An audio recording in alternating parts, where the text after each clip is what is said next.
ассалому алайкум дӯстон, хуш омадем ба шабакаи мо. Инак дӯстон, чанд дақиқа пеш турнири UFC 284 ба анҷом расид, ки дар муҳорибаи асосии турнир Ислам Махаҷев ва Александр Волкановский вохӯрданд. Дар ин навор мо барои шумо натиҷаи муҳорибаҳо ва суханҳои Ислам Махаҷев ва Александр Волкановскийро омода кардем ва дар охири навор мегӯем ки дар куҷо муҳорибаҳои пурраро тамошо карда метонен. Барои ҳамин наворро то охир тамошо кунед. Бай Зубайра Тухугу ва Элвис Беннер. Ин муҳориба дар вазни сабук баргузор гардид. Барои Элвис ин аввалин муҳориба дар ташкилоти UFC шуд, а барои Тухугу боша ин аввалин муҳориба дар вазни сабук шуд. муҳориба тамоми 3 раунд идома дод ва муҳорибаи хеле вазнин шуд ва дар натиҷа доваро ғалабаро ба Элвис Беннер доданд. дуюм муҳорибаи асосии турнир муҳорибаи унвонӣ дар вазни ним сабук байни Яир Родригес ва Ҷош Эммет шуд. Бояд гуфт ки онҳо барои камарбанди муваққатӣ вазни ним сабук ҷангиданд ва ғолиби ин муҳориба бояд ки бо чемпиони доимӣ Александр Волкановский вохӯрад. муҳориба аз 5 раунд иборат буд, аммо дар дуюм раунд ба анҷом расид. Яир Родригес дар ин муҳориба нишон дод ки ӯ хеле ҷангвари хатарнок аст, чи дар замин боша, чи дар стойка. ӯ аввал Эммедро дар стойка зада ба ӯ зарари калон расонд ва баъд дар дуюм раунд ӯро ба усул гирифта маҷбур кард ки таслим шавад. ҳамин гуна Яир Родригес ғалаба ба даст оварда чемпиони муваққатӣ вазни ним сабук шуд ва гуфт ки акнун Волкановскийро интизор аст. муҳорибаи асосии турнир муҳорибаи унвонӣ дар вазни сабук, муҳориба барои шоҳи паунд фор паунд шудан. Чемпиони вазни ним сабук ва якум рақами паунд фор паунд Александр Волкановский зидди чемпиони вазни сабук ва дуюм рақами паунд фор паунд Ислам Махачев. муҳориба дар вазни сабук баргузор гардид ва аз 5 раунд иборат буд ва тамоми 5 раунд идома дод ва дар натиҷа доварои якум, дуюм ва чорум раундро ба Ислам доданд. ҳамин гуна Ислам Махачев бо қарори ҳамаи доваро ғалаба ба даст оварда камарбанди худро бори аввал ҳимоя кард. бояд қайд кард ки айни замон и аз ҳама муҳорибаи вазнин барои Ислам Махачев шуд. Волкановский конкуренсия хеле хуб нишон дод. аҳсан, боварӣ дорем ки бисёриҳо аз ӯ чунин муҳориба интизор набуданд. ҳамин гуна Ислам Махачев акнун якум рақами паунд фор паунд, яъне беҳтарин ҷангвар новобаста аз вазн мешавад. ҳозир боша биёен суханҳои онҳоро баъди муҳориба гӯш мекунем. хонумон ва ҷанобон, ма бо ғолиб Ислам Махачев биёин каме чемпионро эҳтиром мекунем. ислам, ин муҳорибаи олиҷаноб буд. фикрҳои худро баён кун. ӯ хеле қадпаст аст, аммо рақиби сахт аст. ташаккур Алекс, ташаккур. ин муҳорибаи хеле вазнин буд. пеш аз муҳориба бисёр корҳо рух дод, аммо ба ман визовҳои вазнин муҳим буданд, чунки ин чиз ба ман имконият медиҳад ки хубтар шавам.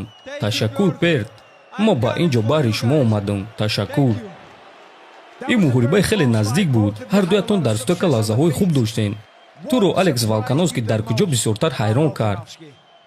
ман фикр мекунам ки омодагии ӯ. ман фикр кардам ки дар замин бо ӯ осон мешавад, аммо ӯ хеле хуб омода шуда буд. ин баромади беҳтарин буд. муҳориба то қарори доваро рафт. ту боварӣ доштӣ ки ғолиб шудӣ. медонӣ, дар муҳорибаҳои охирони худ ман рақибони худро ба осонӣ шикаст додам. аз ҳамин сабаб барои ман рақиби сахт ва муҳорибаи сахт муҳим буд. акнун ту на танҳо чемпиони вазни сабукӣ, ҳамчунин ман фикр мекунам ки ту беҳтарин ҷангвари паунд фор паунд дар ҷаҳонӣ. бахшиш бачаҳо. оиди чиз чӣ мегӯӣ? ман нишон додам ки рақами якум. онҳо бояд ки боз ҳам сахттар шаванд. ӯ зарбазании хуб дорад, гӯштин ва греплинги хуб дорад. ин кишвари ӯст. аммо ба шумо маъқул ҳаст ё не? ман айни замон беҳтарин ҷангвар дар ҷаҳонам. ташаккур. бале ту беҳтарин ҷангварӣ ва ту дар вазни хеле конкурентӣ баромад мекунӣ. гӯй ки акнун зидди ки камарбанди худро ҳимоя кардан мехоҳӣ. парие ҳаст, дигар ҷангваро ҳастанд. номи ягонтаашро номбар мекунӣ. зидди довталаби ҳақиқӣ, на ин ки қалбакӣ. ҳозир якчанд муҳорибаҳо таъин шудааст, аммо баъзеи онҳо бемаъно аст. ба ман довталаби ҳақиқӣ дар кор аст. ва бачаҳо, оиди Сирия ва Турсия фаромӯш накунед. мо бо шумоем. ташаккур ба ҳама. Ислам Махачев, чемпиони вазни сабук. эй бачаҳо, пеш аз ҳама ман дастгирии шуморо эҳтиром мекунам, аммо хоҳиш мекунам ки барои Ислам кафкубӣ кунед. ман бо чемпиони вазни ним сабук, бо ҳамватани шумо Австралия. Волк, гӯш кун, ту ба ӯ аз ҳама муҳорибаи вазнин додӣ. танҳо ин тамошобинонро гӯш кун. чӣ мегӯӣ? медонӣ, бисёри одамон аз баромади ман розиянд. чунки онҳо ба ман шанс надода буданд, аммо ман медонистам ки шанс дорам ва барои ғолиб шудан баромадам.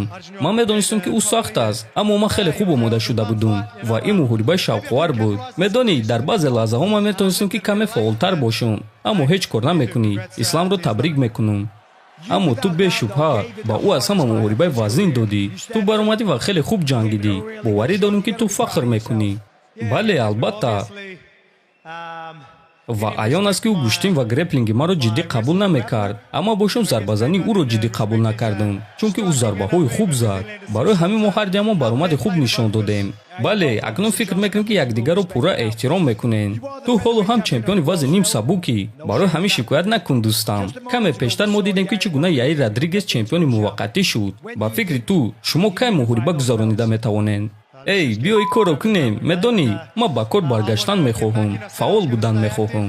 аз оне ки имрӯз ман ғолиб шуда натавонистам, ягон чиз тағйир намешава. ман дар сухани худ меистам. ман боз ба вазни сабук бармегардам, аммо ҳозир монем ки ман баргардам ва дар вазни ним сабук баромад кунам. Яирро табрик мекунам. акнун ин муҳорибаро пеш мебарем. ин яке аз муҳорибаҳои калон дар тарих буд. ин тамошобинонро гӯш кун. боварӣ дорем ки ту онҳоро дар вақти муҳориба шунидӣ. ту ба австралиҳо ягон чиз гуфтан мехоҳӣ? гӯш кунед. ман албатта ки ин суханҳоро баъди ғалаба гуфтан мехостам, аммо ба ҳар ҳол аз визувҳо натарсен. онҳо муҳиманд. бо шарофати ин кор ман боз ҳам сахттар шудам. ҷангорани вазни ним сабук эҳтиёт кунед, чунки баъди чунин санҷишҳо ту боз ҳам бақувваттар мешавӣ. ман сахт омода шуда будам, чунки медонистам ки дастаи онҳо хуб аст. ман медонистам ки чӣ қадар ӯ сахт аст ва ӯ дар ҳақиқат ҳамон қадар сахт аст. ман медонистам ки ӯро шикаст дода метавонам. танҳо имрӯз ин корро карда нашуд. исламро табрик мекунам. ӯ ҷангори хуб аст ва шояд ки мо ягон вақт барои якум рақами 5x5 боз меҷангем.